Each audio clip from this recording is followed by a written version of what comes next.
अस्सलाम वालेकुम। Women care centre के प्लेटफॉर्म से मैं हूं साइकोलॉजिस्ट निदा ताहिर और आज हम आए हैं रिहैबिलिटेशन सेंटर पे, जहां हमने एक छोटा सा गेट टुगेदर रखा है। चलें आए मिलते हैं अपने मेहमानों से। डॉक्टर साहब ने जो बात की है, डॉक्टर हुमायूं ने, दोनों चीज़ें बेसिकली यही चीज़ें हैं। आपको जो डॉक्टर हुमायूं ने जो बात की है विलिंग पेशेंट्स के हवाले से, और जो डॉक्टर आयशा ने बात की है कि किस तरह से उन पेशेंट की बाद में मेंटेनेंस की जाए, और जो सारा सीक्वल ऑफ थॉट्स है, आई थिंक सो कि हमें आपको मतलब सेंटर में इन्हीं चीज़ों को लेके चलना पड़ेगा जो डॉक्टर आयशा ने सर्विसेज प्लान दिए हैं और डॉक्टर हुमायूं ने दिए हैं। डिपेंड करता है कि दोनों को किस तरह से हाइब्रिड फॉर्म में लेके चला जा सके। डॉक्टर आयशा की बात एक ठीक है कि if the willing patients will be perfectly manage the way Minnesota plan explains, जैसे डॉक्टर हुमायूं ने, तो फिर दूसरों का क्या बनेगा। ये डॉक्टर आयशा ने बात ठीक की है कि जो नॉन विलिंग पेशेंट्स हैं, जिन्होंने घर के अंदर बहुत क्राइसिस क्रिएट किया होता है, तो मैं फॉर द रीसीक्वल करने के लिए आपके जो कंसर्न्स हैं, जो मैं समझ रहा हूँ आज आपकी इस मीटिंग में आपका जो पर्पस है और हम सब लोगों का जो पर्पस है कि हमें क्लैरिटी आ सके, तो हम डिवाइड कर लेते हैं जो चैलेंजेस वुमेन केयर सेंटर को यहाँ पे मिल सकते हैं। That can be challenges of management, challenges of marketing, challenges of finance and challenges of services। तो जो डॉक्टर आयशा ने और डॉक्टर हुमायूं ने बात की है वो that is related to mostly, एक तो डॉक्टर हुमायूं ने फाइनेंस को भी कवर किया, डॉक्टर आयशा ने बड़ा सीक्वल एक्सप्लेन किया सर्विसेज का। तो सर्विसेज को पहले हम दोबारा से अगर देख लें तो सिर्फ एक तो डिटॉक्सिफिकेशन का वर्ड दोनों डॉक्टर साहबान ने यूज़ किया। हमें देखना ये है कि हम जो सेंटर बना रहे हैं और जो उसके अंदर पेशेंट्स होंगे वो साइकाट्रिक पेशेंट्स भी होंगे और एडिक्शन पेशेंट्स भी होंगे। तो जो साइकाट्रिक पेशेंट्स हैं उनकी नीड्स फ़र्क हैं, और जो एडिक्शन पेशेंट्स हैं उनकी नीड्स फ़र्क हैं और मिलती जुलती भी हैं, अंडरलाइंग कंडीशंस भी होती हैं। तो डिटॉक्सिफिकेशन एडिक्शन पेशेंट्स की और क्राइसिस मैनेजमेंट साइकाट्रिक पेशेंट्स की। जो क्राइसिस मैनेजमेंट है उसके अंदर तो against the will he patients को हमें दाखिल करना पड़ता है, और उसका लॉ भी है मेंटल हेल्थ एक्ट का के 2002 का, कि उसमें जो पेशेंट सेल्फ हार्म करें या सोशली हार्मफुल हों, वल्नरेबल हों, उन्हें अगेंस्ट द विल, स्किज़ोफ्रेनिया में हो जाता है, बाइपोलर में है, बॉर्डरलाइन पर्सनालिटी डिसऑर्डर में है, नार्सिसिस्टिक पर्सनालिटी डिसऑर्डर। तो क्राइसिस मैनेजमेंट की टीम हो, क्राइसिस को भी देखा जाए, डिटॉक्सिफिकेशन को भी देखा जाए, रिहैबिलिटेशन को भी देखा जाए, और आफ्टर केयर प्रोग्राम जो डॉक्टर हुमायूं ने और जैसे फिर डॉक्टर आयशा ने एक्सप्लेन किया। एक जो चीज़ डॉक्टर आयशा ने बड़ी इंपॉर्टेंट बताई है उसे हम सबको यहाँ पे सर्विसेज के हवाले से देखना बहुत ज़रूरी है। That is the family. Mental health चाहे वुमेन की है या मैन की है, उसमें half the problem is with the individual, जिसे हम डायरेक्टली ऑब्जेक्टिवली एड्रेस कर रहे हैं। लेकिन एक्चुअली सब्जेक्टिवली इसको अगर देखें तो it's a syndrome of the family. And मैं अक्सर एक सेंटेंस अपने पेशेंट्स को बोलता हूँ कि मुझे पेशेंट के बेहतर होने की उम्मीद जल्दी होती है, लेकिन फैमिलीज़ के रिकवर करने के मामले में मैं ज़रा होपलेस होता हूँ, क्योंकि फैमिलीज़ में पे ये समझती हैं कि वो एक वॉशिंग मशीन में जैसे कपड़े डाल देते हैं, वो बच्चा या पेशेंट उसमें से निकल के धुल के आ जाएगा, और अब फैमिली के पास एक उजला सीन होगा वापस जब पेशेंट आएगा। फैमिली के अंदर इतनी इनेबलिंग और प्रोवोकिंग और डिजीज़ मेंटेनिंग फैक्टर्स होते हैं, जिसकी वजह से फैमिली पे काम करना जो है, मेरा ख्याल है 50% on the patient and 50% on the family. Families resistant इसलिए हैं क्योंकि फैमिलीज़ के डिफेंसेस बहुत स्ट्रॉन्ग होते हैं, और वो ये समझते हैं कि भाई या तो डॉक्टर जाने और या पेशेंट जाने, हमने पैसे लगा दिए हैं, हमने बच्चा वहाँ पेशेंट वहाँ पे दे दिया है। फैमिली को इंगेज करने के लिए there has to be something जिसके बगैर आपके admissions, during the admission treatments और आफ्टर केयर प्रोग्राम्स, मेरे जितने पेशेंट्स जो हैं जो रिकवर नहीं हो पाते हैं, मैंने उसमें देखा है कि फैमिलीज, पेशेंट फिर भी चाह रहा होता है, वो समझ जाता है कि ठीक है मुझे इस प्रोग्राम में चलना है, लेकिन फैमिली जो है अपनी इनेबलिंग और प्रोवोकिंग और इस तरह की चीज़ें कुछ फैमिली में हैं जो हम आइडेंटिफाई कर सकते हैं कि वो डॉक्टर की मेहनत पे भी पानी फेरते हैं, सेंटर की मेहनत पे भी पानी फेरते हैं। वो पेशेंट की जो एफर्ट होती है, 2 माह 3 माह आसान नहीं है किसी दूसरी जगह पे रहना, डिटैच होना। तो जो फैमिली की, पेशेंट की कोडिपेंडेंसी हम ड्रग पे रोकते हैं, डिजीज़ अवेयरनेस देते हैं, लेकिन जो फैमिली की डिसफंक्शनैलिटी है, which we call as the innocent mistakes of love by the family and the caregivers. वो मोहब्बत में गलतियाँ करते हैं वालदैन भी, फैमिली के केयर गिवर्स भी. उसके लिए मैंने तो ज़ाती तौर पे अपने क्लिनिक पे एक ट्रायंगुलर सेटिंग रखी हुई है. मतलब मैं उसे ट्रायंगल का नाम ही देता हूँ कि फैमिली, पेशेंट एंड डॉक्टर. अगर ये लोग मिल के चलते हैं 2 years तक तो सोब्राइटरी भी अटेन हो जाती है, सारी चीज़ें अटेन. जहाँ पे इनमें से कोई एक बंदा जो है वो लैक करता है, कुछ डॉक्टर्स जो है वो मैंने देखा है मोटिवेशन लूज़ करने लगते हैं इस हवाले से कि या तो वो साइकोलॉजिकली ड्रेन हो जाते हैं या वो फाइनेंशियली वेल सर्व नहीं हो रहे होते, जो मेरी प्रैक्टिकल ओपिनियन है इसमें. फैमिलीज थक जाती हैं, वो इमोशनली या फाइनेंशियली ड्रेन हो जाती हैं, या बाज़ का पेशेंट थक जाता है.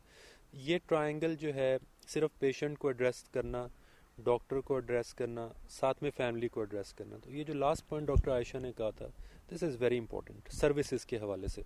तो crisis management, detoxification, rehabilitation, after care program, willing patients, non willing patients, services की जो कैटलॉग है वो सारों के लिए होनी चाहिए.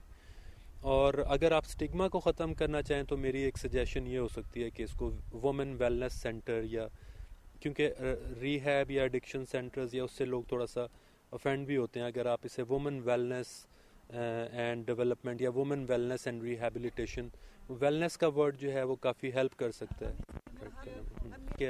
अभी हमने इसके लिए कोई नहीं बनाया, ये भी आज हमने क्या नाम देना है. पहले हमने जब शुरू किया था तो उसका नाम रिहैब 1 रखा था हमने, और हमारा ख्याल था कि ये हम आगे चलाते जाएंगे. लेकिन रिहेबिलिटेशन सेंटर का एक बैड या नेगेटिव कॉनोटेशन है.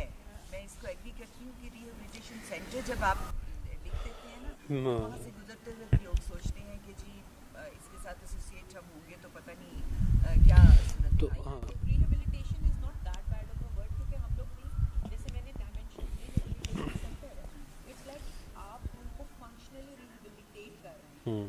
वेलबीइंग और वेलनेस एंड रिहैब दोनों उसको सोच सकते हैं. तो पहली चीज़ ये है कि जो सर्विसेज की कैटलॉग है जो डॉक्टर आयशा ने और डॉक्टर हुमायूं ने एक्सप्लेन की है, वो पूरी की पूरी किसी एक चीज़ पे काम ना किया जाए, सारी चीज़ें रखी जाएं.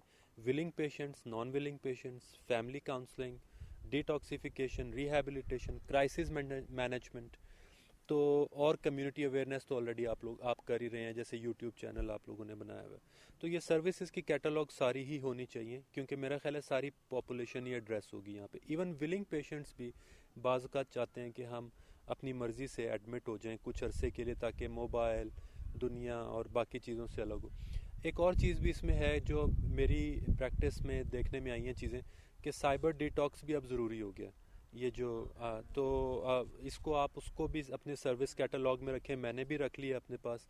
अमेरिका में एक फार्म हाउस के अंदर फ्लोरिडा की स्टेट में सबर्ब में एक रिहैब बना है, वो सिर्फ साइबर डिटॉक्सिफिकेशन पे, कि वहाँ उनसे ये इलेक्ट्रॉनिक गैजेट्स ले लेते हैं, तो उन्हें अंदर के जो फार्म के काम है उस पर लगाते हैं, उन्हें इंटरेक्शन पे इनकरेज करते हैं, 1-to-1 इंटरेक्शन पे. क्योंकि अब जो 12 साल से लेके और 22 साल तक की जो रिसेंट जनरेशन है, उनका ये बहुत बड़ा एक सीन क्रिएट हो चुका है कि जिसमें वो फिजिकली एक्टिव होते ही नहीं. तो साइबर डिटॉक्स जो है वो भी रखा जा सकता है. और अब आगे सर्विसेज कैटलॉग पूरी हो गई हैं. फैमिली का, जैसे डॉक्टर साहब ने कहा, ये तो खैर बहुत ही ज़रूरी है. मुझे लगता है ये इतना मुश्किल नहीं होगा. डॉक्टर हुमायूं कह रहे हैं ये मुश्किल है, मुझे लगता है इतना मुश्किल नहीं होगा. बिलफर्ज अगर 10 लोग आपके 10 पेशेंट्स हैं आपके पास, तो आप उनकी फैमिली के उनकी फैमिलीज में से एक बंदा बुला लेते हैं, उसको आप ट्रेन कर दें. वो फिर जाके ट्रेनर जो है वो अपनी पूरी फैमिली को ट्रेन करे. यानी आपने पूरी फैमिली को तो ट्रेन नहीं करना, हर फैमिली में से एक बंदा है. वो वैसे भी पेशेंट को मिलने के लिए महीने में 1 दफ़ा तो आएगा, तो आप महीने में एक डेट दे सकते हैं कि वो सब लोग आ जाएं. 10 लोग, उनको आप लेक्चर दें, और घंटे का, 2 घंटे, 3 घंटे का, और आप उन्हें ट्रेनर बना दें. वो जाके अपनी पूरी फैमिली को ट्रेन करें. हमने हफ्ते में 1 दिन रखा हुआ है फैमिलीज के लिए, जो 1 दिन फैमिली आती है, उनके साथ फैमिली प्रोग्राम होता है, ग्रुप्स होते हैं. लेकिन फैमिली जो है ना, इंटरवेंशन जो है बेसिकली ये है कि फैमिली हैज़ बिकम पेशेंट, और आपको उनको ये रियलाइज कराना है कि व्हाट्स योर प्रॉब्लम्स, और आपने अपने प्रॉब्लम को डील किस तरह करना है. और वो ये होता है कि जी सानू तुसी दस रहे हो, बंदा तो वो बैठा है. और मुझे लगता है इस लेवल पे इस लेवल पे जो पेशेंट्स आपके पास आएंगे ना, उनकी फैमिली ज़रूर पढ़ी लिखी होंगी, तो उनको इतनी अवेयरनेस होगी कि वो अपने उसको लेके आ रहे हैं पेशेंट को आपके पास, तो वो ज़रूर इसको करेंगी जी। अगर आपने रिलैप्स को रोकना है तो आई थिंक फैमिलीज को किसी भी लेवल पे स्टार्ट तो करवाना चाहिए। जैसे इन्होंने कहा, चाहे आप एक बंदा ले लें, अगर आप उसको भी एक पार्शियल थेरेपिस्ट बना दें तो वो आगे जाके फिर कॉन्स्टेंटली उस चीज़ को मेन स्ट्रीम करता चला जाता है। बिकॉज आई थिंक कोई भी फैमिली ऐसी मुझे नहीं मिली, चाहे वो अनएजुकेटेड हो या एजुकेटेड हो, कि उनको बताने पे, उनकी रिसेप्शन खोलने पे वो इस चीज को ना समझे। अब ठीक है, आई सी डिनायल होता है, डिफेंसिव होते हैं, सारी चीजें बहुत हाई होती हैं, बट अगर आप उनको प्रोफेशनली हैंडल करो, सबसे ज्यादा वो आपके साथ कोऑपरेट करेंगे। बिकॉज वो इतने वल्नरेबल होते हैं, एट टाइम्स अपनी वल्नरेबिलिटी को उन्होंने इतना डीप डाउन दबाया होता है कि उन्होंने अपना एक इमेज बनाया होता है। इनको एक, आप कहते हैं ना, पर्सोनिफाइड इमेज होती है जिसमें दे आर नॉट बॉदर्ड, या फिर उनको होता है कि जैसे आपने कहा डे केयर सेंटर है, अब इसको उजला करके साफ करके भेज दें, हमारा इसमें क्या कसूर है, ऑल दोस थिंग्स। बिकॉज ये क्वेश्चंस और ये चीज़ें वो दुनिया से सुन रहे होते हैं, तो they are not open to it. But एक प्रोफेशनल जब उनके साथ डील करता है, आप उनके उन पुश बटन्स को ऑफ करके उनके साथ आराम से जब बात करते हैं, तो आप देखेंगे उतनी ज़्यादा रिसेप्शन शो करते हैं। इसलिए हमें कभी जज नहीं कर सकते बाहर से कि अगर एक बंदा डिफेंसिव है तो इसलिए कि जो लेके आया उसका कंसर्न है, हाँ, वो लेके उसका आया है। कंसर्न है। किसी हद तक फैमिली के साथ काम करना बड़ा जरूरी है, लेकिन उस लेवल पे, जिस लेवल पे मैं अंडरस्टैंड करता हूँ कि फैमिली को अपने ऊपर काम करने की तरफ लेके आने की जरूरत है, और उनको बताने की जरूरत है कि you are not responsible for your client. ये बिल्कुल स्टार्ट और यहीं से होता है। ये एक डिवीजन क्रिएट करना या ये एक सेपरेशन पैदा करना कि आप अपने ऊपर कंसंट्रेट करें और उसको छोड़ दें। ठीक है, ये डॉक्टर साहब, आप सब लोगों की बातें मैंने सुनी, और हम इंशाल्लाह इन सारी बातों का इस रिहेबिलिटेशन सेंटर में ख्याल रखते हुए इसको स्टार्ट करेंगे। और मुझे लगता है कि आप लोग अगर हमें गाइडलाइन दरमियान में देते रहेंगे और अपनी इनपुट्स इसके हवाले से मिलती रहेंगी, तो हम बहुत अच्छे तरीके से अगले 2 महीनों में इसको इनॉग्रेट करने के लिए तैयार हो जाएंगे। यानी ये इंशाल्लाह इस जगह पे खड़ा हो जाएगा कि हम इसको ओपन कर देंगे। तो बहुत शुक्रिया।